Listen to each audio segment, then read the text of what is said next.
Buenos días, profe.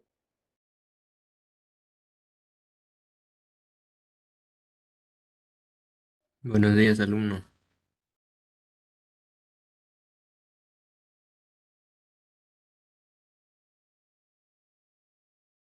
Ah, Profesor, fregazo. buenos días. Buenos días, profesor. Buenos días, alumnos.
En su estreno.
Buenos días, ¿me escuchan? ¿Me escuchan? Sí, profesor, buenos días. ¿Qué le escuchamos, profesor? Buenos días. Ya, ok. Profesor, Sí, a ver, a veces un poquito demoré de salir de las clases anteriores, ya tuve clases, y ustedes también, ¿no? Entonces algunos que otros hacen preguntas de eso. Bien, pero ya tengo y vamos a empezar entonces las clases, ¿sí? A ver, recomiendo sus libros, por favor, de lado, datos que doy, lo van escribiendo, ¿ya?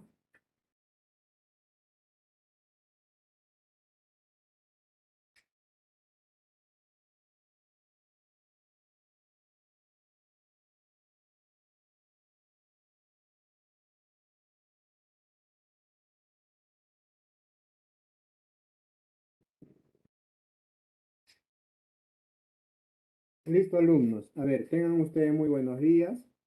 Ahora vamos a empezar con la clase, respectivamente, las clases de la semana, me parece ya 8, ¿no? 8, no, ya 9 creo, ¿no? A ver, 6, 7, 8, 9, ¿sí? 9 estamos, ¿no? La semana, la novena estamos con el semana. tema 8. Sí, No, profesor. porque, a ver, 6 iban a dar su examen y no la dieron.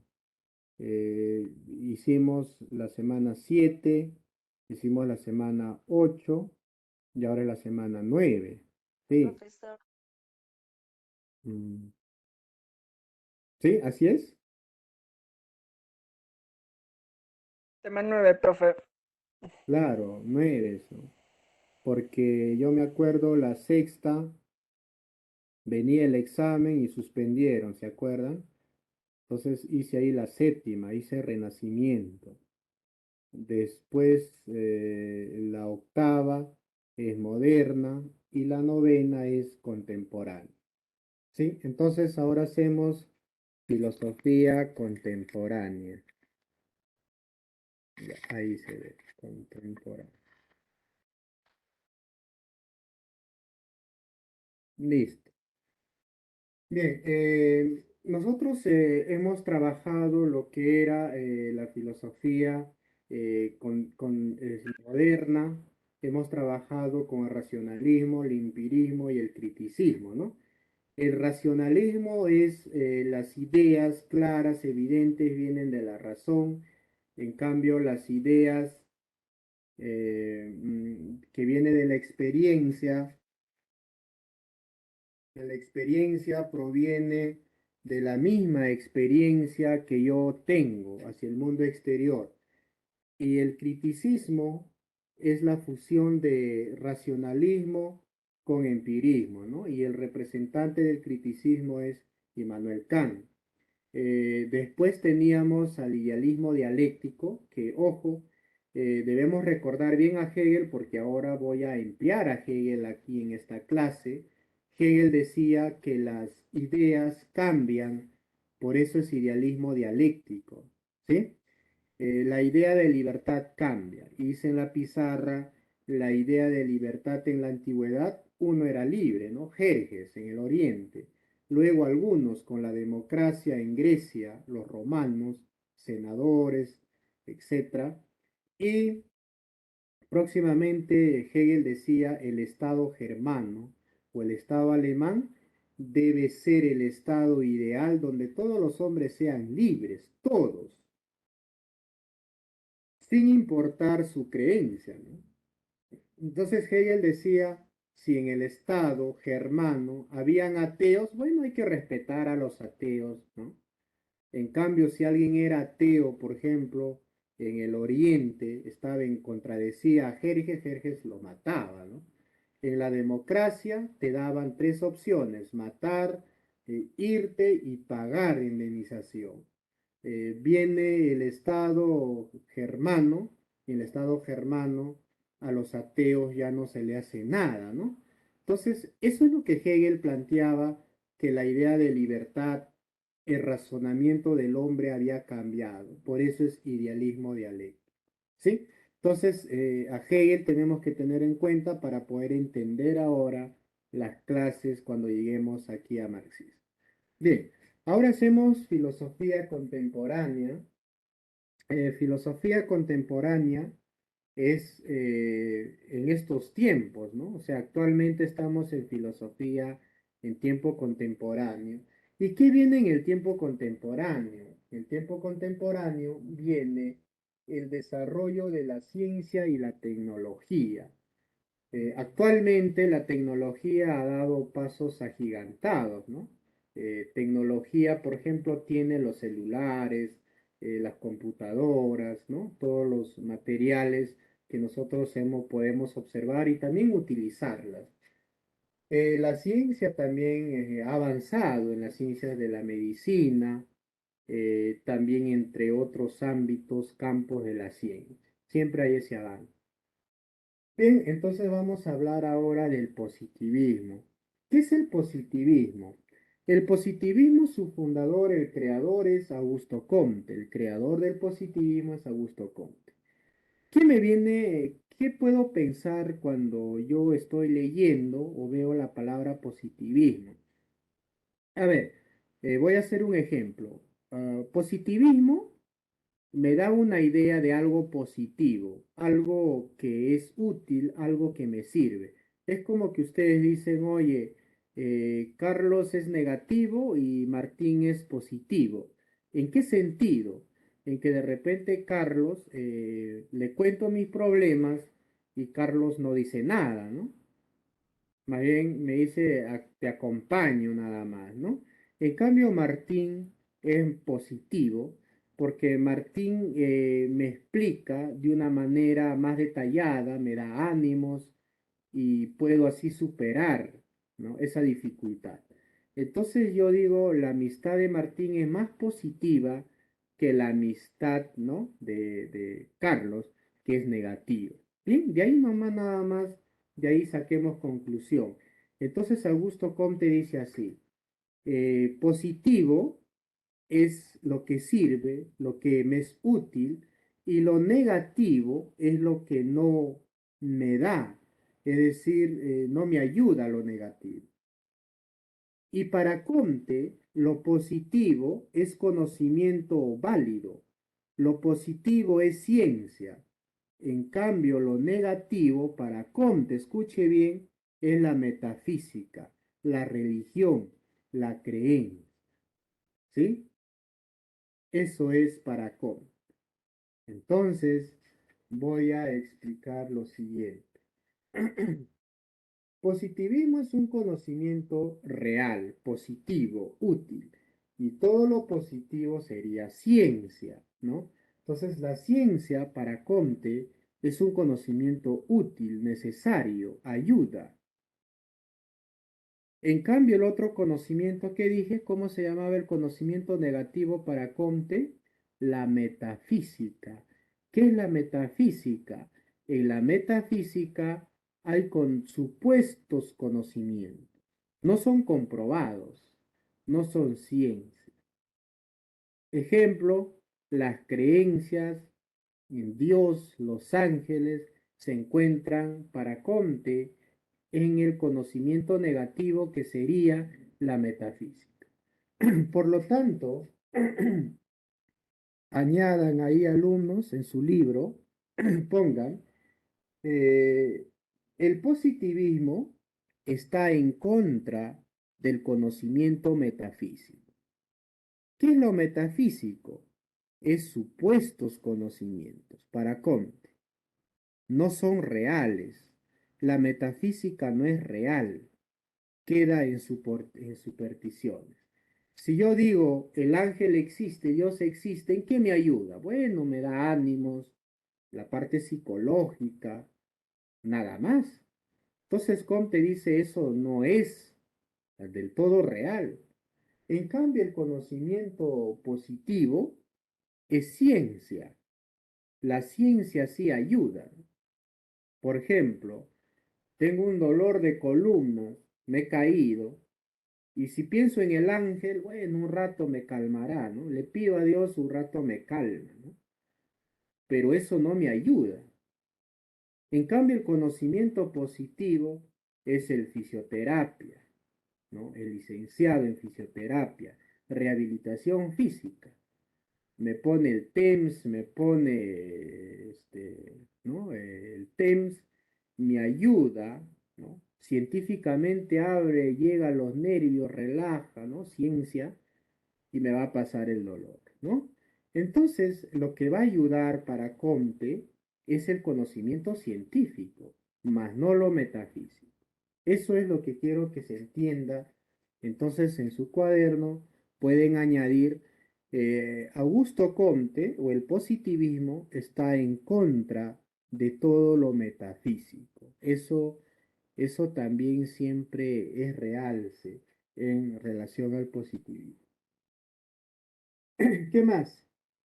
Comte es creador de la sociología. Bien, aquí hay alumnos, este es el área 2. Aquí hay alumnos que van a postular a sociología. ¿Qué sociología?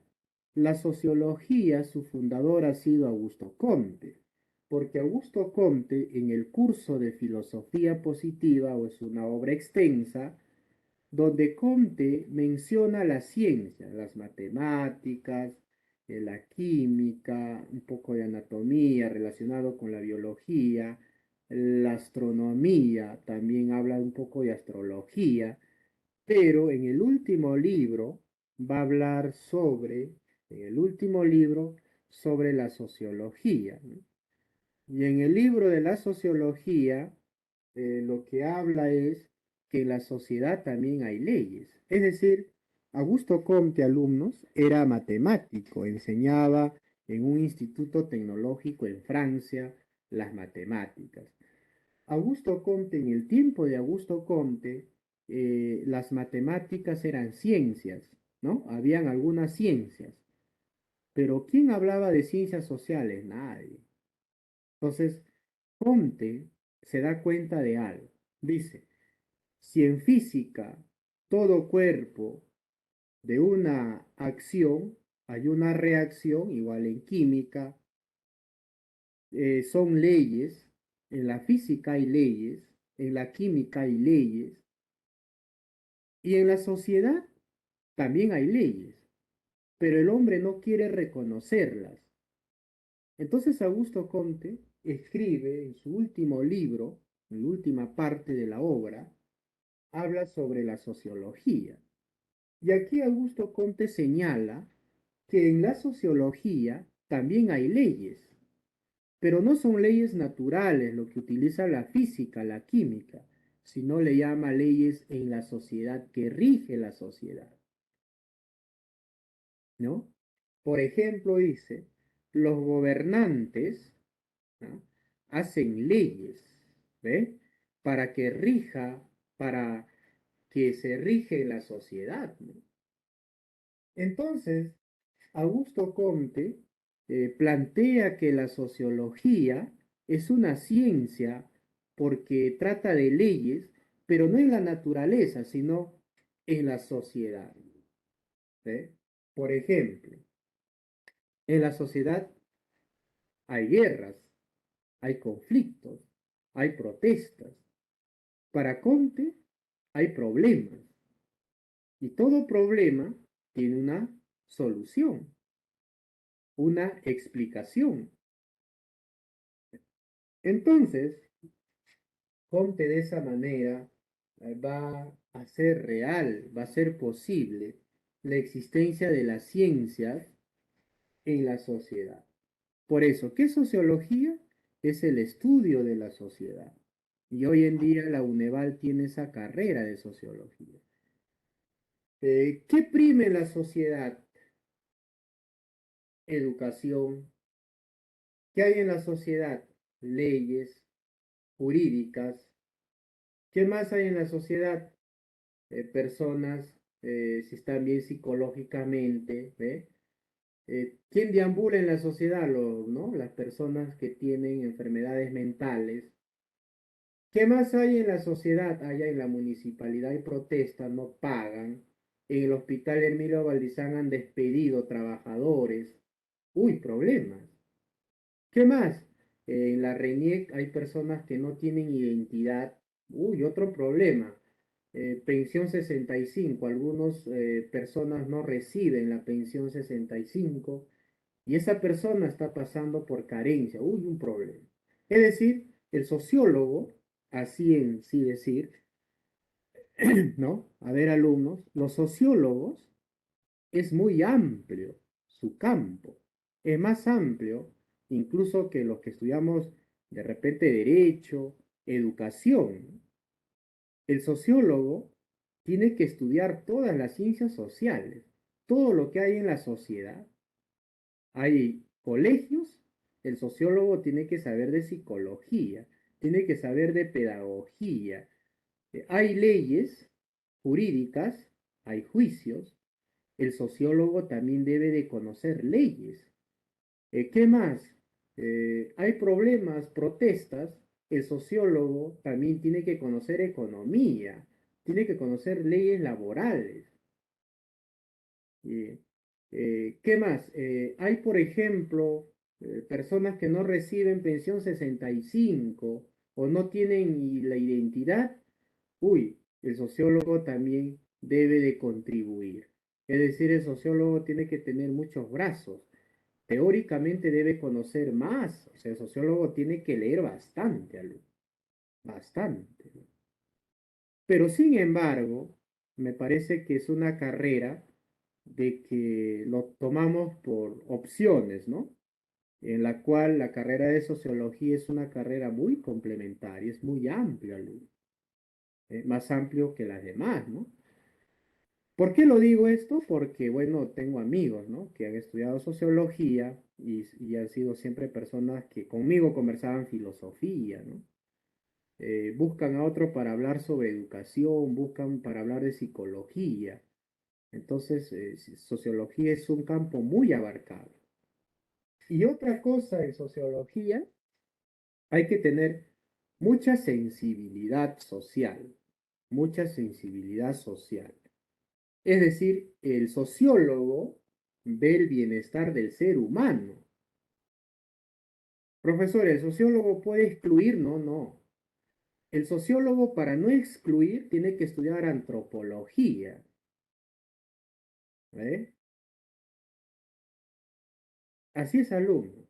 Entonces, el sociólogo tiene que tenerle amor, tiene que tener sensibilidad social para poder defender a la humanidad. Ese es el sentido que que le damos a los sociólogos. El ser humano que vive en Panamá, el ser humano que vive aquí que vive por las Moras, San Luis, el sociólogo está apto a apoyar, ¿no? Sin distinción, ¿no?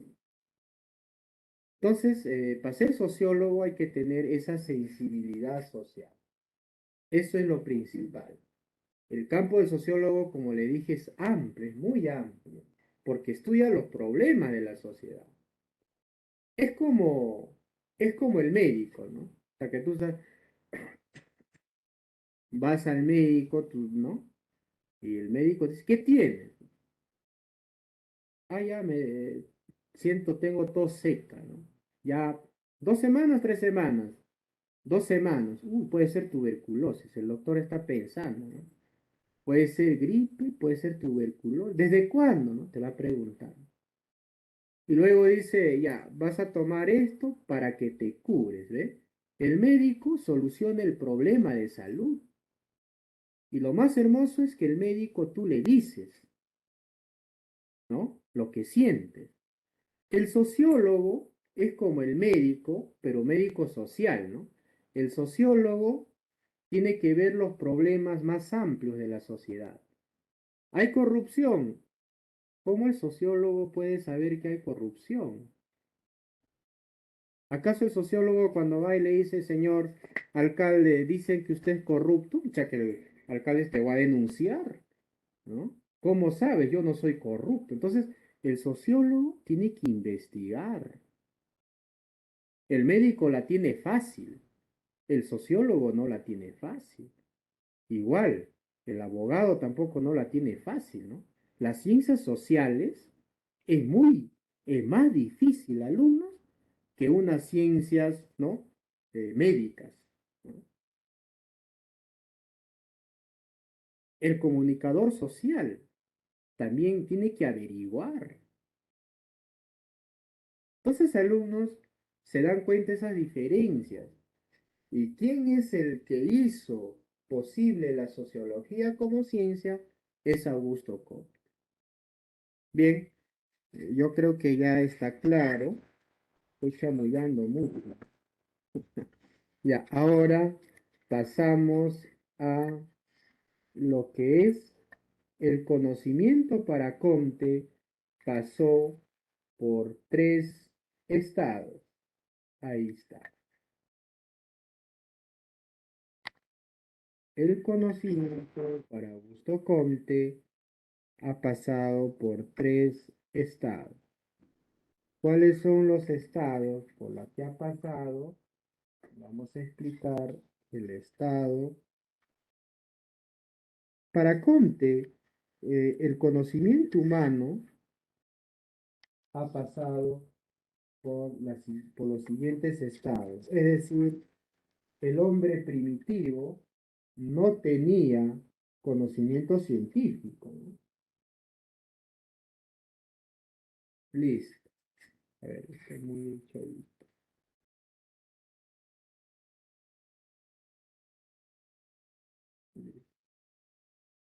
A ver.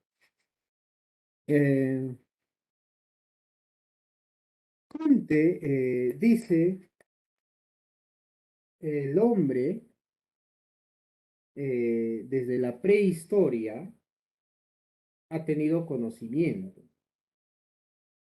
El conocimiento del hombre, cuando el hombre aparece, está poblando la tierra, el hombre no solamente tenía instintos de animales, ¿no? Sino tiene un instinto humano. ¿Y qué es lo que le hace humano? Es el pensamiento, ¿no? ¿Qué es lo que ha pensado y qué es lo que ha hablado? ¿Qué que comunica, ¿no? El primer estado del hombre puede ser en la prehistoria. El hombre está en el estado teológico, porque el hombre cuando aparece no tiene conocimiento de ciencia, no sabe qué es derecho, no sabe qué es educación, bueno, no tiene esas ideas, ¿no? No hay universidad, solamente bosques, el hombre anda ahí en su tribu, en su clan, luego patriarcado, y el hombre recolecta sus frutas, caza, luego horticultor, luego agricultor, luego le da de los metales, ¿no? Y en ese proceso histórico, el hombre va teniendo pensamientos e ideas, ¿no? En el estado teológico, el hombre primitivo es fetichista, ¿no? Dibuja en las cavernas, hace su arte, ¿no? Porque cree que esa pintura le da vida, atrae a los animales, es un objeto. El hombre primitivo, por ejemplo, no hay lluvia, es escasa la lluvia. Llueve, el hombre primitivo se alegra y de repente se arrodilla y en reverencia le dice gracias, no, gracias por la lluvia, ¿no? Y a partir de allí, ¿no? Adora a la lluvia, ¿no? Cuando viene la lluvia, agarra, no sé, hace sonar sus herramientas de piedra, ¿no? Chanca los troncos de repente. Ese conocimiento de este hombre es fetichista, porque el fetichismo son adorar objetos o lugares, ¿no? Lo cree divino. El hombre no tiene el control, pues, alumnos, de la naturaleza, ¿no? Más bien cree que alguien está controlando su vida, ¿no? Porque está árido, llueve, se alegra. Entonces, adora, ¿no? Al cielo. Está de noche y viene el día, lo adora al sol. ¿Ya? Los incas no han sido los únicos que han adorado al sol, eso es falso, ¿no? Eso es falso. El sol ha sido una representación de muchas civilizaciones y en la prehistoria, ¿no? Entonces, son objetos que el hombre, fetichismo significa que esos objetos tienen divinidad. Luego viene el politeísta. ¿Qué es el politeísta? El politeísta es que a la naturaleza se representa en ídolos, en estatuas, ¿no? La lluvia, hago, ¿no? Un dios de la lluvia. Al sol, represento al sol. Politeístas son dioses que representan a la naturaleza y son varios dioses, que ya son objetos, ¿no? Son objetos visibles. Bueno, estos los griegos, por ejemplo, politeístas, ¿no? Y luego viene el monoteísmo. El monoteísmo introducen los hebreos, ¿no? Un dios que no se ve, que se llama Yahvé. Entonces, ese dios es un solo dios, ¿no? Los hebreos introducen, ¿no? a Yahvé y es un dios que es divino, es todo perfecto y solo ese dios, ¿no? Es el que ha creado todo. Entonces, los judíos, ¿no? Se menciona acá, son monoteístas. ¿Se dan cuenta cómo el hombre ha ido en su estado teológico? ¿Por qué, profe, ese estado teológico? Porque todo se basa en dioses. ¿Sí? Eso quiero que entiendan. ¿Por qué estado teológico? Porque todo se basa en dioses. Todo se habla de dioses. Fetichismo son objetos divinos. Politeístas, representaciones de los dioses, varios dioses. Monoteísta introducen los judíos, los hebreos, y por eso se dice un solo Dios. ¿Ve? Pero no se queda allí. Viene la siguiente, el estado metafísico. El estado metafísico ya no tanto son los dioses, ¿ve? Sino son entidades abstractas. Así está en tu libro, entidades abstractas. ¿Y qué significa entidades abstractas? Entidades abstractas son los que no puedo ver. ¿Ve? Augusto Comte estaba en contra del metafísico, ¿se acuerdan que les he hecho escribir? Pero también explica qué es el metafísico. No es válido para Comte, ninguno de los dos no es válido, pero Comte explica el por qué para él no es válido. En entidades abstractos, mayormente es palabras, acuérdense, palabras, porque las palabras son abstractas porque yo hablo de cosas que también no existan. Por ejemplo, esto es, por ejemplo, un reloj. ¿Ve? Esto es un reloj, ¿sí? Es real. Hablo de lo real. Pero también puedo decir ángeles. ¿Ve?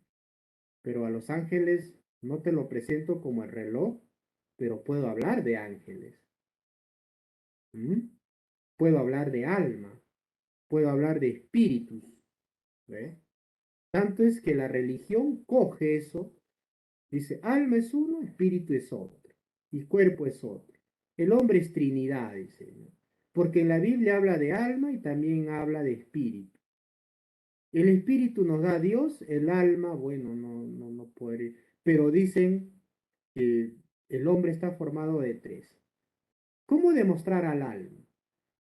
¿Puedes demostrar al alma? ¿Puedes demostrar el espíritu? No. Entonces para Comte no es válido.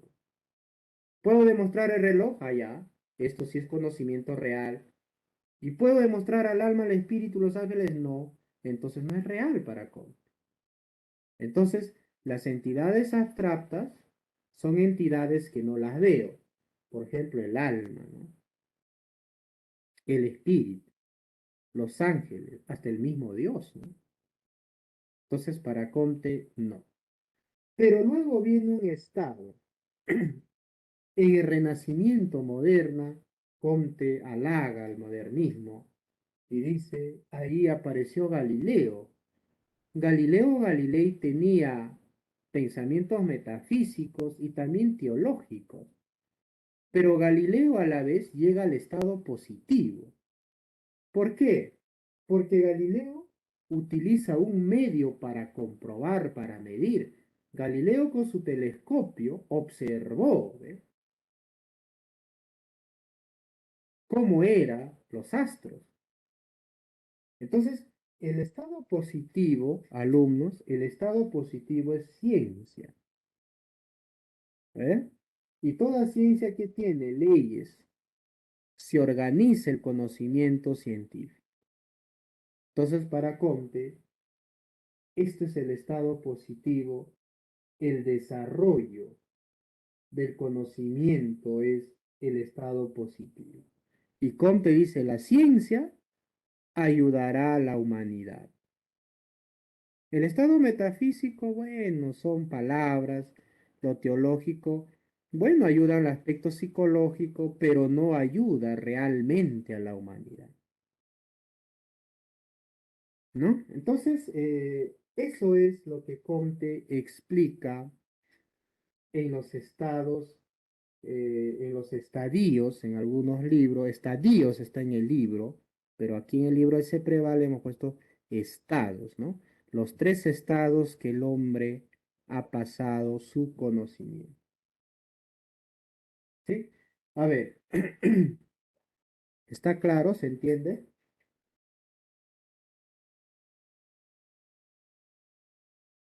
Sí, profesor. Sí, profe. ¿Una duda? Aarón, no has tomado tu quinoa, venga. Aarón, Ahí está su duda.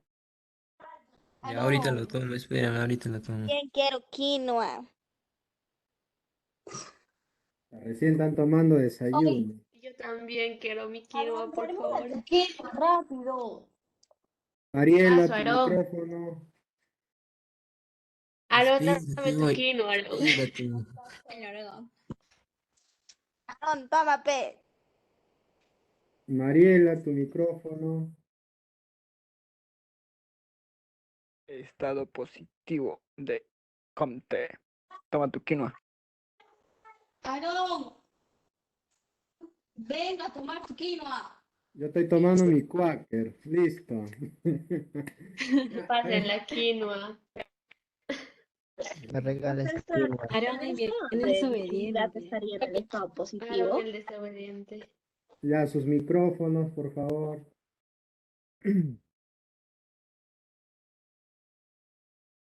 Listo. Ya. Ahora sí empezamos. Entonces, Augusto Profesor, Comte nos ha explicado cómo el conocimiento humano se ha desarrollado de la prehistoria, ¿no? Me ha apoyado en la historia para poder hacer los ejemplos. Bien, hasta ahí entonces con Augusto Comte. Obras de Augusto Comte, ahí está en el libro, que es curso de filosofía positiva, ¿ya?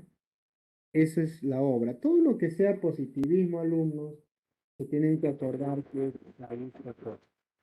Augusto Comte.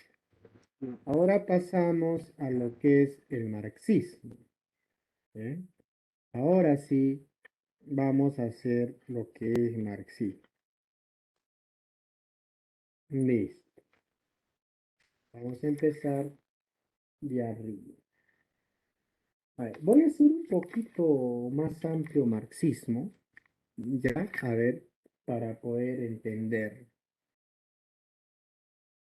Bien, a ver, el marxismo, alumnos, el marxismo es una corriente filosófica y usted mismo dése cuenta. Carlos Marx, de Carlos Marx, de ahí viene el nombre de marxismo, ¿no? Y su amigo, que estuvo hasta los últimos momentos de su vida de Marx, se llamó Federico Engels, ¿ya? Carlos Marx era de procedencia judía y Federico Engels era europeo, era alemán, ¿no? Su padre de Engels tenía su fábrica de telares. En esos tiempos se trabajaba el algodón, ¿no? Tenía su industria. Federico Engels era de clase posicionada, ¿no? En cambio, Carlos Marx estudió Derecho en la Universidad de Bonn en Alemania. Su padre fue judío.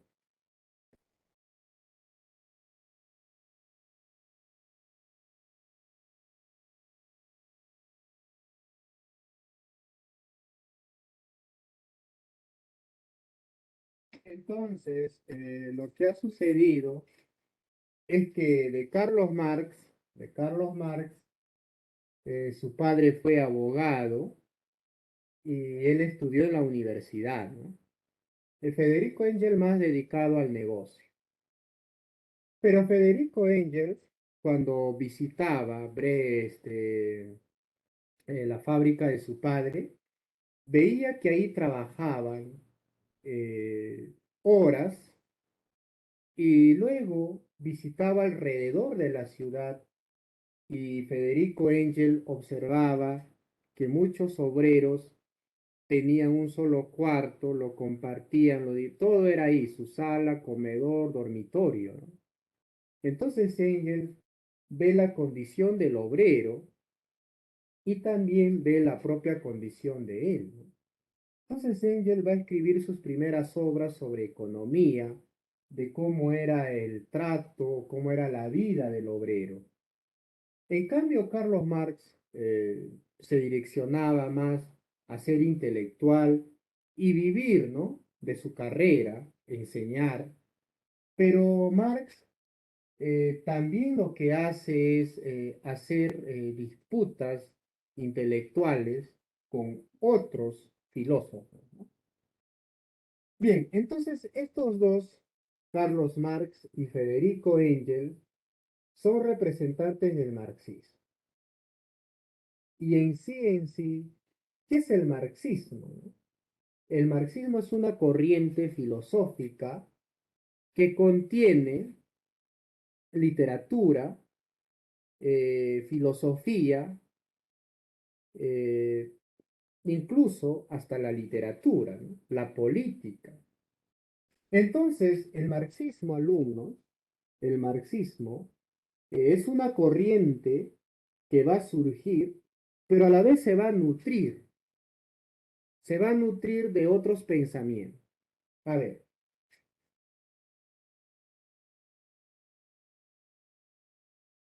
ustedes en literatura, bueno, no sé si lo llevan los de derecho, hay una obra de Lope de Vega. La obra se llama Fuente Ovejuna, ¿no? A ver, Fuente Ovejuna ha sido una obra leída por Marx. Marx apreciaba las obras de los griegos, también ha leído, muy, muy culto ha sido él. Por ejemplo, en Fuente Ovejuna, la obra trata de un rey, ¿no? Que disputa el territorio de Fuente Ovejuna y el rey manda a su visitador, ¿no? De cómo está Fuente Ovejuna. Y cuando va el amigo del rey, este amigo del rey, como tiene autoridad, va a abusar, ¿no? De esa confianza que le da ese pueblito, ¿no? Esa comarca llamada Fuente Ovejuna. Y en ese pueblito el alcalde tiene una hija, ¿no? Laurencia. Y Laurencia se enamora de un tal Frondoso, que es un trabajador también. Entonces, lo que sucede es que el amigo del rey va con el poder a Fuente Ovejuna y él quiere hacer lo que le da la gana, ¿no? Estaba con algunas mujeres que eran de condición pobre, o sea, eran campesinas. Y los campesinos se enamoran de las campesinas, ¿no? No pueden aspirar a algo más. La condición social, ¿ah? No estoy hablando netamente de literatura, estoy hablando más la condición social y política y económica. Entonces, las campesinas se casan con los campesinos. Frondoso campesino, Laurencia campesina, ¿no? Su padre alcalde, pero alcalde rural, alcalde de solamente de Fuente Ovejuna, que es un pueblito. ¿Quién tiene más poder político? Es el amigo del rey, el visitador, ¿no? ¿Y quién tiene la máxima poder? Tiene el rey, ¿no? El gobernante de todo, Hispania. Entonces, eh, este amigo del rey va y ve la condición, ¿no? Y le quita las esposas a algunos campesinos, ¿no? Están con él y él hace lo que quiere. El pueblo mira nada más, ni murmura, ¿no? Porque él tiene poder político, puede encarcelarlo. Y se enamora de Laurencia, ¿no? De esta campesina, así dice la obra. Entonces, Frondoso va a celebrar su boda con Laurencia, con la joven. Y cuando están a punto de la boda, hasta que el rey molesto porque la campesina no le hacía caso. Y aquí, alumnos, viene la dignidad de esta campesina, la identidad de ser campesina, pero también tiene la moral del hombre. Si todas caían por amenaza o por dinero, esta joven de Frondoso, la novia de Frondoso, es fuerte y no le tiene miedo al amigo del rey. Entonces el amigo del rey dice, tengo poder político, se fregó esta campesina, ahora va a recibir, ese Frondoso también va a recibir un castigo. Como soy autoridad, amigo del rey, no me pasa nada, ¿no? Y cuando están celebrando la boda, rapta, ¿no? A la joven que se va a casar y se la llevan, ¿no? Frondoso lo captura, ¿no? Lo golpean, ¿no? Y al ver este abuso, los campesinos se levanta la moral y van a desobedecer las leyes del rey, ¿no? Entonces matan al amigo del rey, a este visitador, lo asesinan, y luego todos se asustan, dicen ahora el rey va a mandar investigar y va a encarcelarlo, va a matar, pena de muerte a aquel que lo ha matado al amigo del rey. Pero luego alguien acuerda y dice, cuando venga hay que decir que fue Fuente Ovejuna. ¿Quién es Fuente Ovejuna? Todos, pues, todos los campesinos. Y cuando están practicando allí que vamos a decir quién mató Fuente Ovejuna, y cuando viene el rey, cuando viene la autoridad del rey, y dice, ¿y quién mató a la máxima autoridad? Campesinos, ¿no? Ese es un término de desprecio por la condición social del campesino. Y un niñito ahí dice, él escuchó, pues, ¿no? El niñito, ¿ah? El niñito escuchó y le dice, es el primero en hablar. Y dice, Señor, fue Fuente Ovejuna. Y cuando escuchan los grandulones, todos dicen, fue Fuente Ovejuna. Un niño tuvo que darle la apertura a decir que fue Fuente Ovejuna. Entonces dijo, ¿quién es Fuente Ovejuna? Todos, pues. Entonces, la autoridad regresa y comenta que no podía matar a todos, ¿no? Fue Fuente Ovejuna. Y ese pueblo se salva, ¿no? Entonces Marx dice, me encanta esta obra literaria. En Fuente Ovejuna, Marx ve la clase pobre, la clase trabajadora, que trabaja en el campo, y su condición social no mejora. Y luego ve, en el niño, ve la rebeldía. El niño es inocente, pero el niño quiere otro tipo de pensamiento. El niño es el pensamiento nuevo de rebeldía. En Fuente Ovejuna, cuando el niño dice a la autoridad, fue Fuente Ovejuna el niñito es la representación de la rebeldía, del hombre nuevo, del hombre rebelde. Entonces, Marx dice, los que tienen poder político no solamente tienen poder de autoridad, sino tienen el poder económico. ¿Eh? Y el trabajador, el campesino, frondoso y todos los campesinos, su condición social es trabajar y trabajar. ¿Ve? Entonces, pero a la vez, los campesinos se han rebelado contra la máxima autoridad. Entonces Marx le nace una idea y dice, wow, Lope de Vega, grandioso Lope de Vega. Entonces, lo que Marx dice, así como se rebeló Fuente Ovejuna, se debe de rebelar también los campesinos, los obreros. Se deben de rebelar ¿contra quién? Contra los que tienen el poder político y económico. Eso es la idea que tiene Marx entonces, gracias a Lope de Vega. Entonces Marx dice, muy bien, entonces el obrero, el campesino, se debe de rebelar.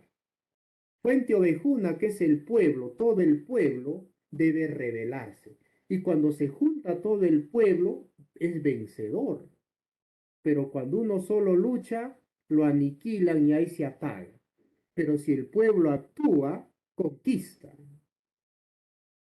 Entonces Marx, a partir de allí dirá, El que tiene el poder político económico son los ricos y los que trabajan, los que viven de su propio trabajo, son los pobres, los campesinos.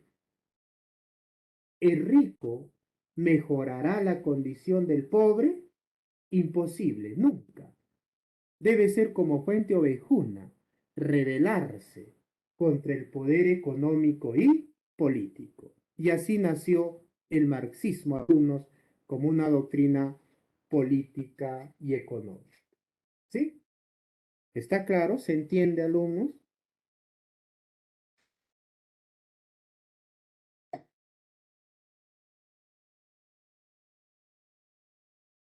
¿Eh? ¿Se entiende o la está haciendo muy larga? Listo. ¿Cuáles son las fuentes?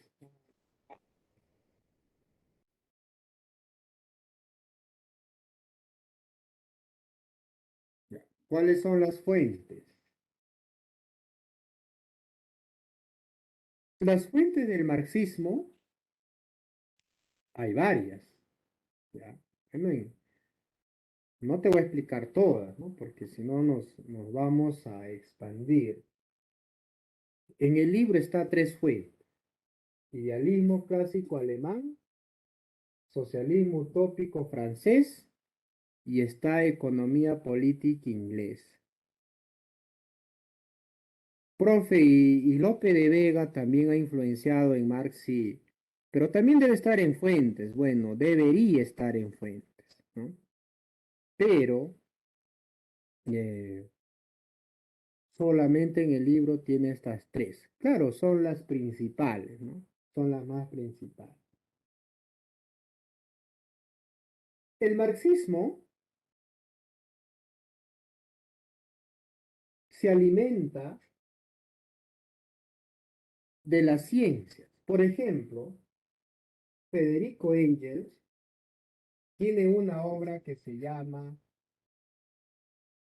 La dialéctica de la naturaleza.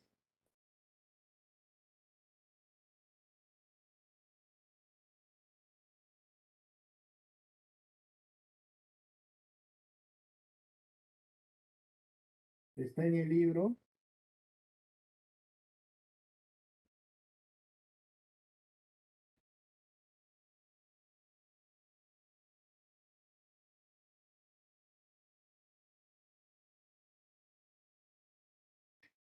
Listo.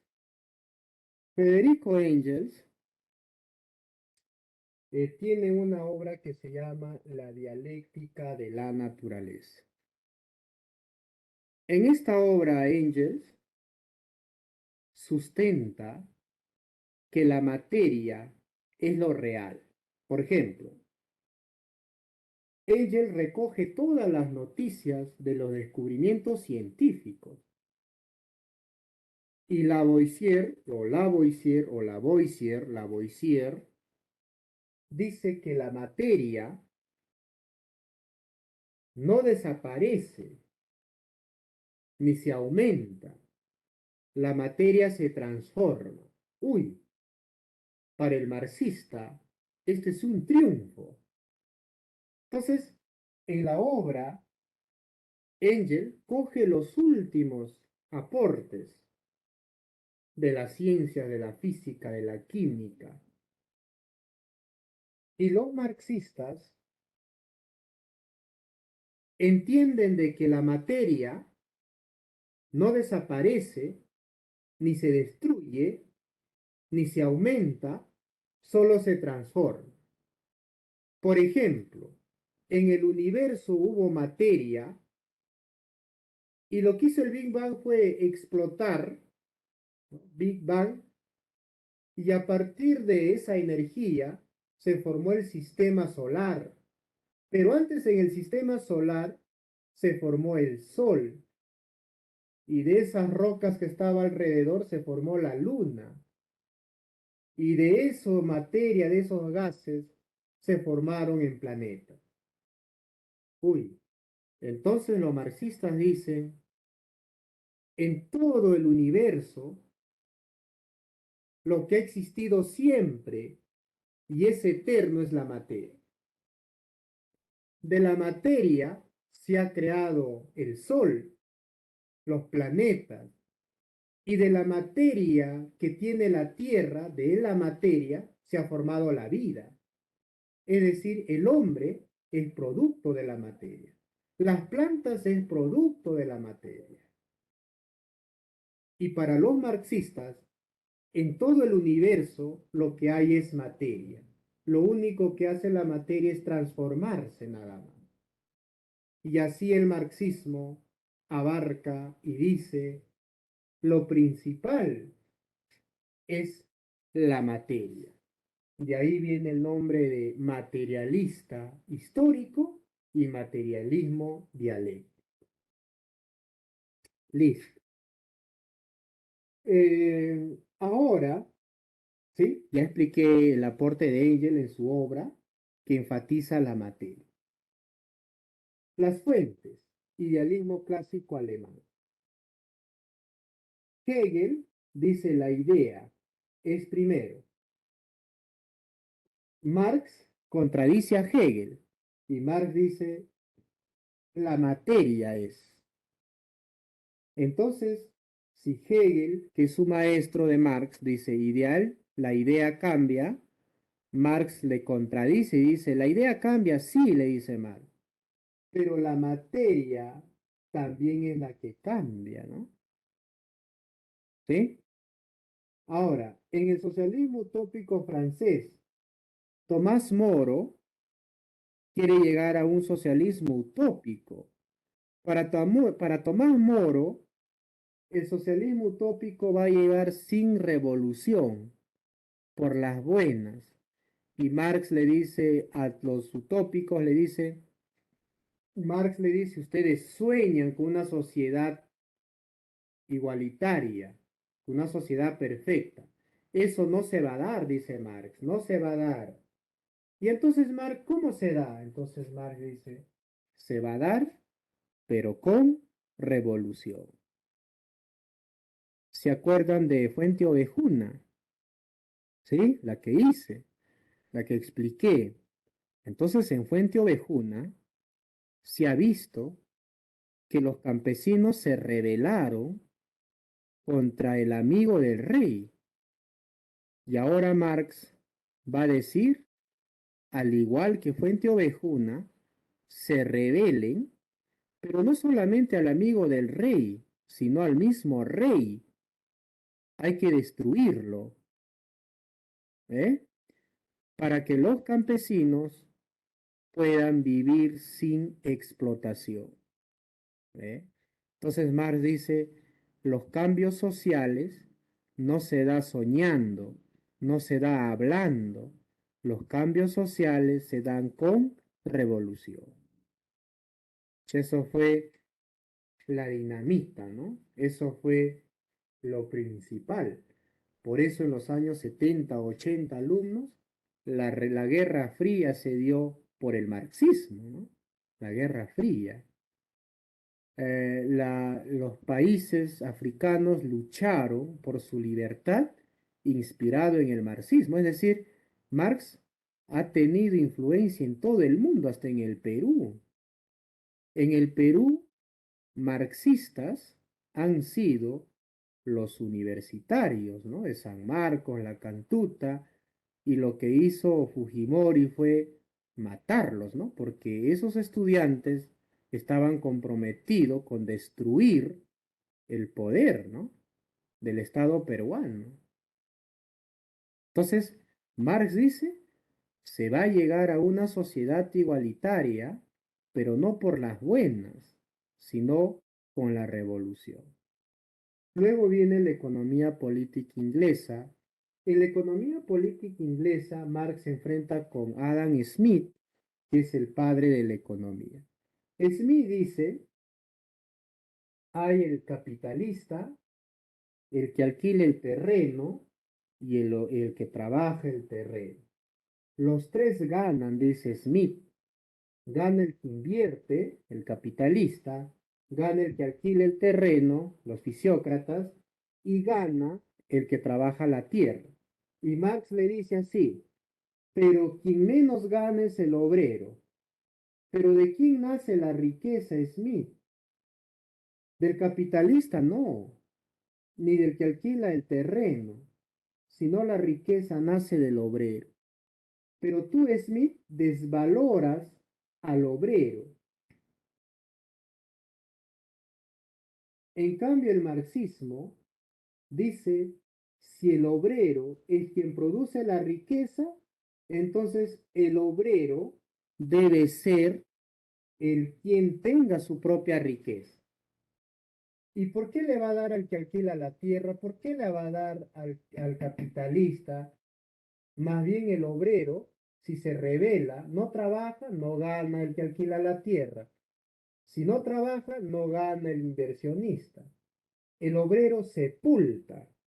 Entonces, Marx dice, el obrero lo puede todo. Y por eso lo explica en la obra El Capital. La obra El Capital, escrita por Marx. ¿Sí? A ver, ¿se ha entendido? Entonces, Smith desvalora al obrero, en cambio Marx apoya al obrero, porque Marx dice, el obrero es quien produce la riqueza. ¿Bien? A ver, ¿se está entendiendo o no se está entendiendo para masificar? Profesor, ¿cómo es el idealismo dialéctico? Ya, el idealismo dialéctico es lo que expliqué con Hegel, que la idea cambia, ¿sí? En cambio, Marx dice a Hegel que no solamente la idea cambia, sino quien cambia es la materia. ¿Y por qué los marxistas dicen que la materia cambia? ¿Te acuerdas qué es lo que dicen? ¿Qué es lo que descubrió Lavoisier? Que la materia no desaparece ni se aumenta, sino la materia se transforma. Entonces los marxistas dicen la materia solo cambia y la materia se transforma, ¿ve? Entonces Marx opone a Hegel. Hegel dice la idea cambia. Marx le dice está bien, pero la materia también cambia. ¿Y Marx quién lo ha dicho? Lo han dicho los hombres de ciencia. Y Lavoisier hizo un experimento, alumnos. Lavoisier dijo, tengo, supongamos, un papel, lo quemo. ¿Desaparece? No, se transformó en humo. ¿Y el humo qué es? Materia. Ah, ya.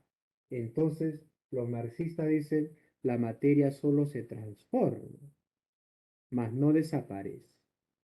Entonces, el marxismo se alimenta de la ciencia, alumnos. ¿Se ha entendido?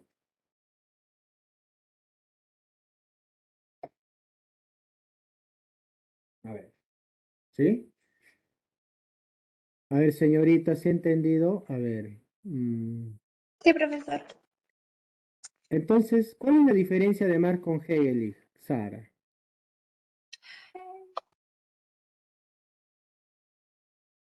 ¿Cuál En lo es que uno es idea, profesor, y otro es materia. Ujú. Pero, ¿cuál es más compro? Claro, la idea cambia, nosotros cambiamos de idea, ¿no? Claro, porque Posturo, tenemos diferentes formas de pensar, porque es relativa, ¿o no, profesor? ya. Y la materia también cambia o no cambia. Sí, la materia también cambia. ¿Y eso quién lo ha demostrado? ¿La idea o el experimento de Lavoisier? El experimento, profesor. Ya ves. Entonces, eso es. Ahora con el socialismo utópico, Moro, ¿se acuerdan que yo les expliqué el socialismo utópico que Moro decía que va a haber una sociedad más justa en la que él vivía, pero Marx le dice no, no va a haber una sociedad que tú sueñes. O sea, no es como yo decir, quiero que Huánuco sea justo, que no hayan corruptos, que no hayan todo. El que te escucha te dirá, estás soñando, hijito, ¿no? Entonces Marx le dice, sí se puede dar si usted protesta, si usted, dice Marx, si hay una revolución, sí, ¿no? Entonces, si todos los guanuqueños en estos momentos todos salimos y votamos por la ventana todos los de la municipalidad, viene el serenazgo, viene la policía, toditos, abajo el poder, y luego nosotros creamos leyes, nuevas leyes, creamos otra nueva sociedad, se van a disparar, ¿no? Los dueños de los casinos se van a ir a Lima, ¿no? Se van a escapar llevando su capital, porque nadie ama a su prójimo como a sí mismo, solo en idea, en ideal, pero económicamente eso no funciona.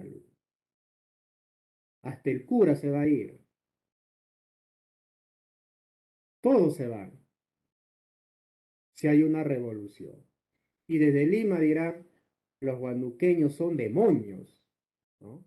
Porque se han rebelado, han asesinado, se van a arder en el infierno. Pero si yo entiendo a Marx, Marx me dice que la materia es la realidad y que todo es materia. ¿Y quién creó el universo? Nadie, porque ahí estuvo la materia eternamente. Lo que el hombre ha idealizado es que la materia es un Dios. A la materia le ha dado forma humana nada más. Pero lo que realmente existe es la materia. Y si la religión dice, aquí obrero, aquí campesino, sufre, que en el cielo serás feliz, yo ya me di cuenta que eso es un engaño, engaña muchachos. Por lo tanto, abrazo la idea de la ciencia y por lo tanto quiero ser feliz en esta tierra. Y si hay injusticia, cambio. ¿Se podría hacer? Sí. ¿Podría haber revolución? Sí. Pero como en Perú falta mucha cultura, somos pobres en cultura política, eso no sucede. Por eso alumnos en los años 90 se sacó el curso de filosofía de los colegios, de la universidad, porque el marxismo incitaba a rebelarse. Por eso es que ahora la religión a los materialistas lo ve lo peor, ¿no? ¿Por qué? Porque han hecho una historia, ha dejado huellas, según ellos, ¿no? Nefastas, ¿no? Entonces, alumno, así te hablo para que ya me entiendas, ¿no? Así vamos a lo concreto. Y Marx decía, así recién vas a tener una nueva sociedad. Pero si tú dices no haya corrupto, y eso es lo que ahora van a hacer los candidatos, vamos a hacer esto, vamos a hacer esto, vamos a hacer esto. Entra al poder, le ponen su money, ¿no? Y se olvida. El ser marxista es preocuparse por la humanidad. Todo lo que es corrupción al marxista le huele, ¿no? Trata de derribarlo. Pero si alguien dice, yo soy de izquierda, quiero entrar para cambiar, al final no cambia nada, entonces solo es un actor del marxismo, ¿no? Eso considera Marx. Entonces la economía política inglesa, profe, ¿dónde puedo leer lo que me estás explicando? Que el obrero es el que más trabaja, sin embargo es el más pobre en el Capital. Esa es la obra magna. Se le conoce al Capital como la Biblia del socialismo. Es una obra extensa de Marx. ¿Bien? Bien, alumnos, he entendido, están asustados, creo. Entonces, el marxismo estaría en contra de la clase alta. Eh, claro, en sí está en contra de la clase alta, pero no es que le quiera robar su riqueza, sino que el marxismo explica que los ricos no son ricos porque más trabajan, sino los ricos son ricos porque más le roban al obrero. Por ejemplo, si un obrero en Panao para sembrar 3, 4 hectáreas de papa, supongamos que invierte 15.000 soles, ya supongamos un ejemplo, 15.000 soles, lo que hace el capitalista viene con su dinero y le regatea, ¿no? Le dice, ¿sabes qué? Te doy por kilo, te doy 40 céntimos. Y el obrero le diría, pero págame más, págame un buen precio para yo educar a mi hijo, para que mi hijo estudie en la universidad. Además, mira, ve mi casa cómo está. quiero tener como tú tienes una buena cocina, quiero tener una refrigeradora, quiero tener una computadora, quiero tener libros. Y el capitalista dirá, yo no voy a ganar igual que tú. Yo he venido a ganar, no he venido a perder. Entonces, lo que hace este comerciante, le compra barato y el campesino por siempre va a seguir trabajando. Muere él, le sigue su hijo, muere su hijo, le sigue el nieto, sucesivamente. Nunca sale del estado de pobreza, más trabaja, más pobre. En cambio, el que viene con su capital te compra y más dinero tiene.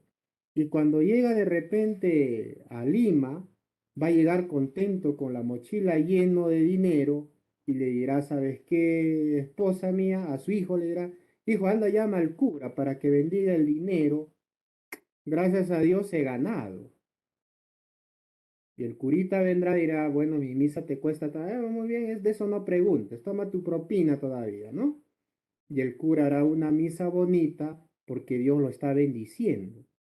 Y para los marxistas, el dinero no cae del cielo, no es producto de la bendición, la riqueza es producto del trabajo. Dios, para el marxista, es una careta nada más, es una falsa idea que se tiene para aprovechar el uno del otro. ¿Se entiende? Sí, profesor. Listo, alumnos. Horrible, ¿no? Por eso, el marxismo, alumnos, pucha, tuvieras a los pastores, pregúntale, comprueben. Anden a una iglesia, pregunten a un pastor, ¿qué opinas de los marxistas? Pucha, el pastor te va a decir, uy, ya, vete, vete, nomás te va a decir. No, no permite que usted pueda exponer su idea, ¿no? O sea, yo cuando estaba en la U visitaba y hablaba, ¿no? Y ellos tienen o sea, para la religión, el marxismo es Satanás, ¿no? Así de simple. Por eso, en los años 90 se sacó a alumnos los cursos, antes se tenía en los colegios filosofía, ¿no? Y como dio problemas, la cerraron y ahora se intenta que vuelva filosofía, pero es difícil, ¿no? Por eso este tipo de sociedad es más consumista, ¿no? Lo que ahora importa es el consumo y lo que importa es la economía, ¿no? La economía es lo que siempre ha primado, más que, acá voy a explicar eso. A ver, ahora viene, acuérdense que el marxismo son materialistas, ¿sí? De acuerdo que el marxismo son materialistas. Bien, ahora Marx va a explicar el materialismo histórico. Profe, ¿qué es materialismo histórico? Te dije, la materia es lo primordial. Para los marxistas, la materia es lo que realmente existe. Es como yo, es como yo diría, materialismo significa arroz, papa, cebolla, ajos en la historia. ¿Sí? Por eso pongo acá, el materialismo, o sea, el materialismo, ¿el arroz qué es? ¿Materia o idea? La cebada, la papa, ¿qué es? ¿Idea o materia? Materia, profesor. Ya, Bien. por eso es materialismo, es decir, la producción en la historia. Se basa en la producción material. ¿Y qué es lo que se ha producido? ¿Cuál es la producción material? El trigo, la papa, la cebolla. Ahora voy a hacer una cita.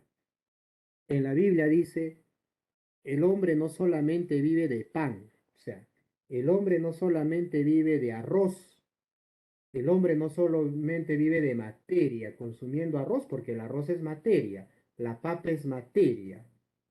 Entonces en la Biblia dice, el hombre no solo vive de pan, o sea, comiendo materia, arroz, sino el hombre vive de la palabra de Dios. Así dice la Biblia. Entonces lo que haría Marx es girarlo. Marx diría, el hombre puede vivir sin la palabra de Dios, pero no puede vivir sin el pan, porque si no come, muere. ¿Sí? ¿Se entiende? Entonces, Marx dice, la producción material es la que más es necesaria en el hombre. Por ejemplo, la sociedad comunitaria, los pueblos que vivían en tribus, en clan. Voy a irme a la historia, voy a hablar un poco de la obra, del Capital. Dice que el hombre en la prehistoria recogía sus manzanas, sus frutas y los compartía con su familia. El hombre salía a cazar, cazaba animales y llevaba la carne a su caverna, ¿no?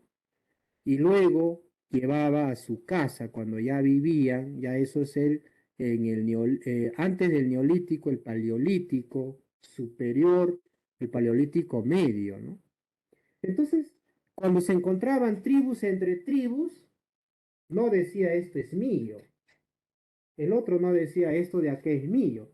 O sea que tanta producción que había, más bien la tribu cogía la parte de allá, la otra tribu esta parte, a veces se unían entre ellos, se ayudaban, porque no había la idea de propiedad privada. No decía este es mío, no, deme este es tuyo, ¿no? No había. Entonces, en la sociedad comunitaria no había propiedad privada.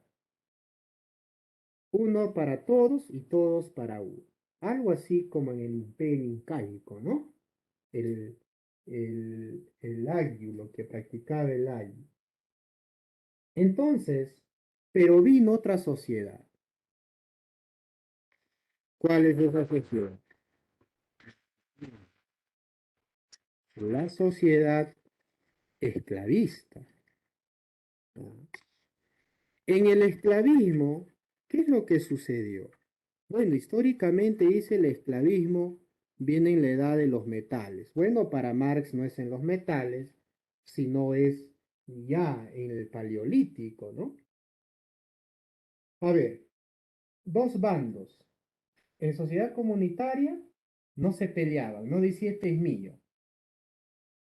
Pero el problema fue, y eso lo dice Rousseau en su obra El origen del Estado y también en Engels, donde dice, esto es mío. ¿Y por qué es tuyo? Porque yo la trabajo. Ahí nació la propiedad privada. ¿Eh? En el neolítico aparecen las clases de trabajo. La domesticación de animales, la ganadería, aparecen los artesanos, ¿no? Aparecen los agricultores en el neolítico. En una sociedad aparecen las clases de trabajo. Entonces, cuando tenían lo excedente, ¿no? Y supongamos que estos necesitan de más terrenos, en el neolítico estoy hablando, conquistan otros terrenos, pero en ese terreno hay otros seres humanos. ¿Qué hacen ellos? Los vencen y los toman por prisioneros. Y como los han hecho prisioneros, los hacen trabajar. Y entonces el trabajo del esclavo pasa a mano de los vencedores. Y así aparecieron los esclavos, y así los vencedores hicieron amos. Y así ellos acumularon riqueza, y el esclavo siempre fue dueño solamente de su vida, mas no de riquezas. Eso dice Marx. ¿Cómo explica Marx? Lo hace detalladamente. Entonces, los esclavos han sido los vencidos y los vencedores hicieron amos. Por eso, dice los esclavos, producían tanta riqueza que solamente el amo le daba para comer y lo demás que producía se llevaba el amo. Y así aparece la civilización egipcia, los sumerios, hasta los romanos, los griegos. Un puñado eran amos y la gran mayoría eran esclavos. ¿Eh? Y llegaron hasta Roma, ¿no? Y había un esclavo que se rebeló. Eso se llama Espartaco. Pero ese esclavo llamado Espartaco se rebeló ante el emperador y como Túpac Amaru aglutinó esclavos, pero habían vencido a las legiones romanas y el emperador estaba asustado. Estos esclavos se están rebelando y van a enseñar que se rebelen a otros y por eso tuvieron que vencerlos. Espartaco murió. Pero la historia, para Marx es hincha de Espartaco. Marx dice, a Espartaco le faltó ideas políticas.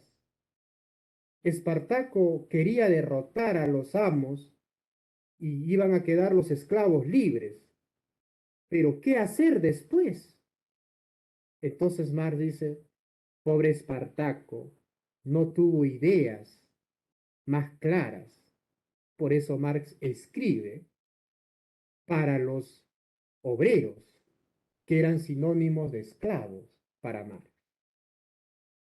Luego vienen los feudalistas.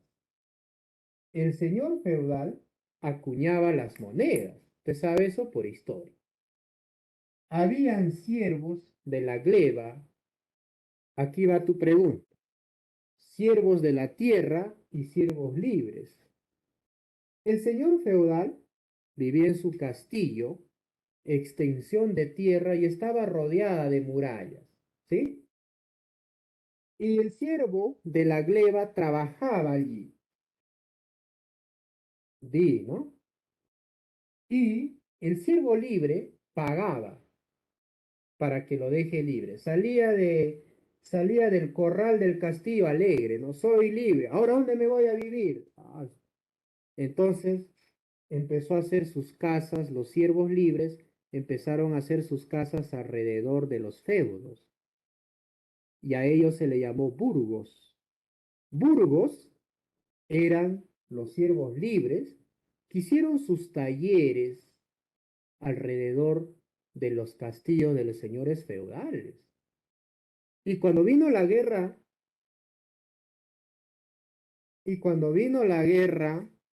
¿sí? Cuando vino la guerra,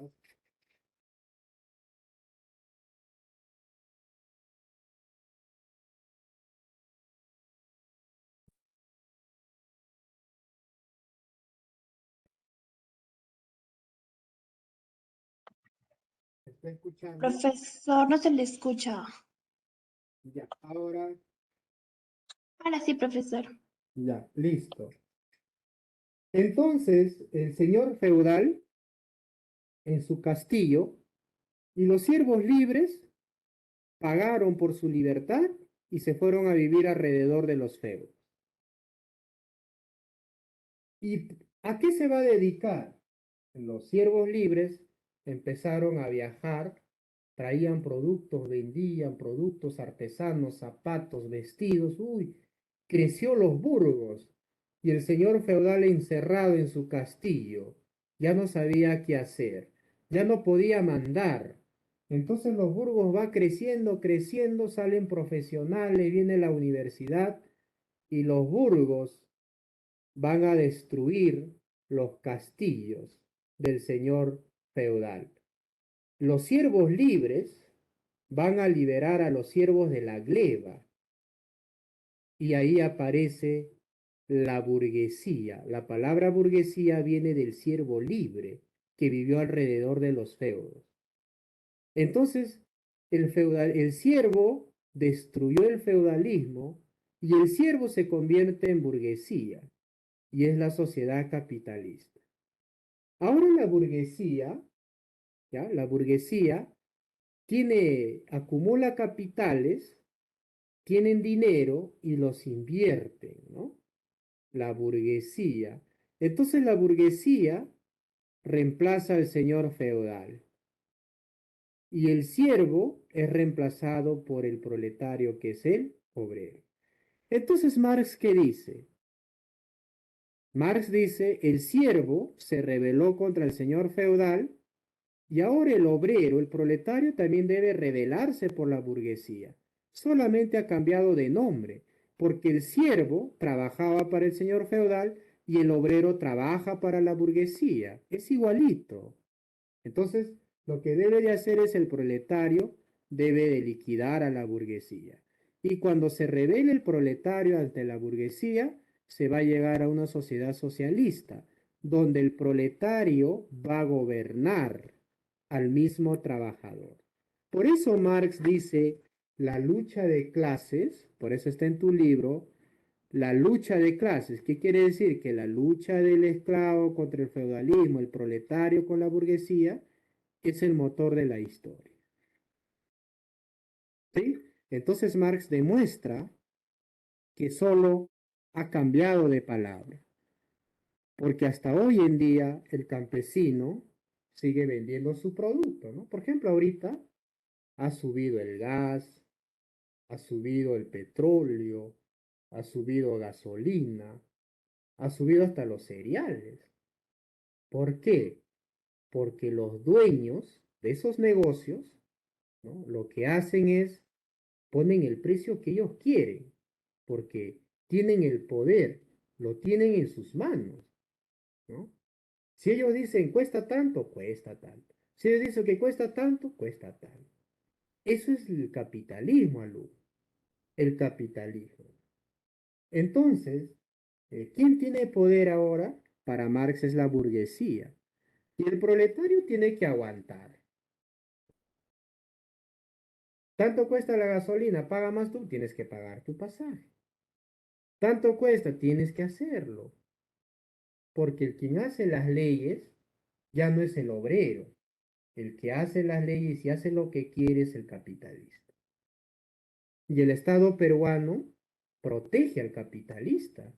El banco es protegido por el Estado. Tú eres insignificante. Si tú al banco le dices, préstame 3.000, ¿qué me das a cambio? Mi terreno, ya, todo mi terreno. O sea, viene COVID, viene, tienes que pagar, tu cuenta sigue acumulándose. Y cuando llega a crecer los intereses, se cumple de tu terreno, te lo quita y se lo vende a otro. El banco no pierde, ¿no? Y ayer que se iba a ver una huelga, la policía estuvo en Plaza Vea, está en Totus. ¿Por qué? Porque son capitales extranjeros y ellos tienen el poder. Hay una marcha de agricultores, se tiran piedras, bueno, entre ellos que se pedreen, ¿no?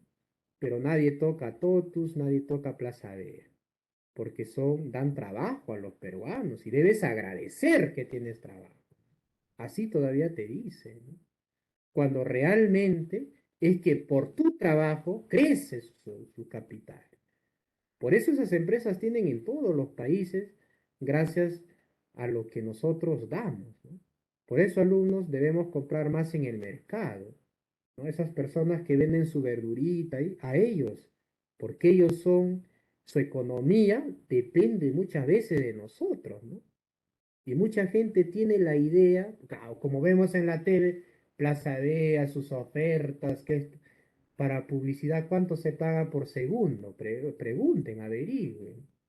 Y la pobre señora que está vendiendo su verdurita no saca en publicidad porque no tiene dinero. Y la gente más se lleva a llevar por los spots. Nos tienen controlados. Bien, alumnos, hasta ahí nomás no vaya a amanecer muerto. Listo. Materialismo dialéctico. Vamos a materialismo dialéctico. ¿Qué dice materialismo dialéctico? El materialismo dialéctico dice que la materia altamente desarrollada es el cerebro humano. A ver, aquí el marxismo, sí, da un poco de... ya. A ver, aquí el marxismo dice que el cerebro es el desarrollo de la materia, ¿no? A ver, aquí está Hegel. Hegel que dice, la idea cambia. ¿Y qué le dice Marx? Antes de idea, ¿la idea de dónde brota? del cerebro. ¿Y dónde está el cerebro? En la cabeza, dentro del cráneo. ¿Qué es? Masa blanda, color blanquiñoso, tiene venitas. Muy bien. ¿Pero eso qué es el cerebro? Materia. Producto de la materia son las ideas. La creencia, ¿de dónde nace? Del cerebro. ¿Y el cerebro qué es? Materia. Y cuando yo digo creencia, por ejemplo, el hombre primitivo le veneraba al sol porque creía que el sol es Dios. Bueno, esa es una creencia que tenía el hombre primitivo. Los politeístas, los griegos, creían que los dioses se reunían en el Olimpo. Bueno, es una creencia. Y nosotros actualmente creemos en Dios, en Jehová, pero también es una creencia. Y la creencia brota del cerebro y el cerebro es materia. Entonces la pregunta es, ¿cuál es primero? ¿La idea, la creencia o la materia? Materia, profe. Listo. Tú mismo lo has dicho, yo no te he dicho. Listo. ¿Ves? Entonces, a veces en la religión, ¿no? Suelen decirnos cómo las palomitas cantan a Dios, ¿no? Y hay cánticos, ¿no? Mira las aves cómo cantan, los árboles meciéndose adoran a Dios, el río con su sonido adora a Dios. ¿Y qué esperas tú en adorar a Dios, no? Pero ¿qué es lo que considera acá? Eso es una creencia. Tú crees, porque el animal, las aves, el árbol no creen en Dios. El único que tiene creencia eres tú. Pero esas creencias vienen del cerebro, que el cerebro es materia. Por eso los marxistas son vistos como el diablo, ¿no? Porque ellos sustentan que Dios es solo una creencia y las creencias es producto del cerebro altamente desarrollada. Porque si el animal tuviera altamente desarrollada, también ellos creerían en Dios. Pero como su cerebro no está en ese desarrollo, no creen en Dios. Gritan de hambre, ¿no? Los pajaritos chían por algo, ¿no? No es porque quiera adorar, ¿no? Eso es lo que tú crees, ¿no? Entonces, eso es lo que dicen los marxistas. Bien, alumnos, ahora pasamos a la otra pizarra. Ahora ya, profe. ¿Sí? ¿Ya? A ver, eh, a ver. ¿Hasta qué hora? 10:20, ¿no? Ya, a ver, 3 minutos, ¿ya? Porque si no lo voy a dejar colgado. Porque te toca receso, ya, te toca receso. 3 minutitos, 3 minutos. Ya, así de sencillo, ¿ya? A ver, voy a dar las fijas. Ahora sí voy a darte fijas. ¿Qué es el voluntarismo? Voluntad. El voluntarismo dice, el representante es el filósofo Arthur Schopenhauer. Dice, la voluntad es primero y luego es la razón. Esto ha venido en los exámenes, ¿ya? La voluntad es primero y luego es la razón. Para Arthur Schopenhauer, la razón más que razón es voluntad. A Schopenhauer se le conoce como pesimista. ¿Por qué pesimista? Porque Schopenhauer dice que la vida es dolor. La vida es sufrimiento. Un rato deseo, cumplo mi deseo y ahí me aburro, ¿no? Lunes a viernes trabajo, me canso de trabajar, me divierto sábado, domingo, hasta las 5 de la mañana me vacilo, ¿no? Me aburro también de vacilar y vuelvo al trabajo. La vida es así, me alegro, me canso y por lo tanto esos deseos no se apagan en el hombre. Entonces el filósofo pesimista es pesimista porque la vida es dolor, es sufrimiento. Por eso dice acá, la vida es dolor por su constante deseo. Todos los hombres tenemos deseo. ¿Y cuál es su obra? A ver, la obra es de Schopenhauer, El mundo como voluntad y representación, ¿no? Que es amplia esa obra. Luego tenemos el vitalismo. A ver, abajo, profe, éjole, vitalismo. El vitalismo es opuesto a Arthur Schopenhauer, porque el representante Friedrich Nietzsche propone la voluntad de poder, es decir, para Nietzsche la vida es poder. En cambio, para Schopenhauer, la vida es dolor. En cambio, para Nietzsche, la vida es poder. La vida es superar. La vida es la superación. ¿Eh? Tú cuando le dices a Nietzsche, Nietzsche, ¿hay sufrimiento en esta vida? Sí, está bien, pero el hombre supera. ¿Eh? Eso es lo que dice Nietzsche. Nietzsche ve con positividad la vida.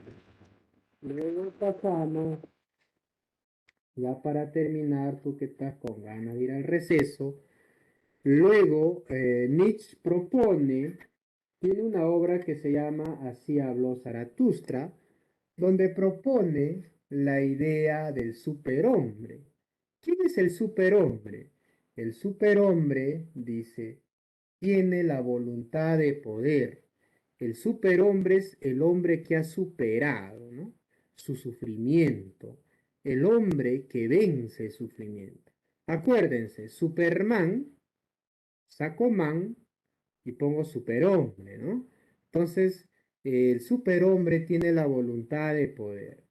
Luego en tu librito dice Dios ha muerto. Profe, ¿qué significa que Dios ha muerto? Así en síntesis. Dios ha muerto significa que Nietzsche criticaba a los cristianos. Por eso Nietzsche tiene una obra que se llama El Anticristo. No es del diablo, sino el Anticristo quiere decir que si los cristianos hablan de Cristo, él explica cómo se sustenta el cristianismo o cómo es el cristianismo. Cuando dice Dios ha muerto, Nietzsche dice los judíos, los cristianos, hacen lo que Cristo les ha dicho. No es ni que Cristo, sino los cristianos hacen lo que Dios les manda. Los cristianos tienen una moral de obediencia, sumisos, humildes, humillados. Eso no interesa, ¿no? Entonces Nietzsche dice, eso es una moral esclava. Los cristianos tienen una moral de esclavos que hacen caso, obedecen. En cambio, el alemán que no es cristiano, el alemán es superhombre, porque el alemán dice, crea sus propios valores, ¿no? El alemán es más razonable, el alemán es rebelde, en cambio los cristianos obedecen. Por eso los alemanes no son cristianos, porque para el alemán Dios ha muerto, la obediencia ha muerto. Los cristianos se sienten culpables del pecado. Adán y Eva pecaron, por eso existe la muerte. Los alemanes no dicen así, los alemanes aceptan lo que sucede. Si hay sufrimiento, sufrimiento, pero el hombre se supera. Eso es el superhombre. ¿Bien? Eso es lo que Nietzsche critica a la moral cristiana. Y para el alemán, Dios ha muerto porque el cristiano, su moralidad es muy baja. Nietzsche critica el cristianismo. Bien, alumnos, entonces ahora sí, sal al receso, anda al baño y aquí Profe, terminamos. ¿Alguna pregunta? ¿puede acomodar mejor su pizarra blanca para tomar una captura de los dos últimos que habló? Profesor, ¿nos podría enviar sus fotos de su pizarra, por favor, al grupo? Sí, lo envío. Ah, Lo sí, envío. por favor. Ya, profe, gracias. Listo, listo, lo envío. Ya, lo voy a escribir bien y lo envío. Listo. Profesor, hasta la próxima clase. Ya, listo. Ya, profe, gracias, chao, cuídese. Gracias por la clase, profesor. Profesor, gracias. Listo, nos vemos. Profesor, ¿me escucha? Sí, sí, sí, dime. Profesor Marx sería el fundador del comunismo científico. Sí, sí, sí. Porque en su libro, en el libro, yo lo he dejado en Sociedad Socialista, ¿no? Pero en el libro habla del comunismo, ¿no? En el libro, ahí está, habla del comunismo. El comunismo va a llegar siempre y cuando, a ver, aquí en el socialismo el proletario derrota a la burguesía, ¿sí? Y que va a seguir es la sociedad comunista. En la sociedad comunista desaparece el Estado, desaparece el poder, todos los hombres son iguales, ¿no? Ya no hay explotadores ni explotados, todos trabajan, ya no hay privilegio de que la municipalidad están sentados, la policía está parada, ya eso ya no existe en la sociedad comunista. Ociosos ya no existen, todos trabajan, todos producen. Y eso es lo que les molesta, pues, a la clase parasitaria, que no produce, ¿no? Porque los capitalistas dicen, bueno, mi plata solito trabaja, ¿no? Yo, ¿por qué voy a trabajar, no? Pero el Estado comunista le viene después del socialismo. Y Marx sí es el creador o propone el socialismo, perdón, el comunismo científico. Pero para llegar al socialismo científico se pasa por el socialismo, para llegar. ¿Listo? ¿Está claro? Sí, profesor, gracias. Mm. Ahí mando las fotos.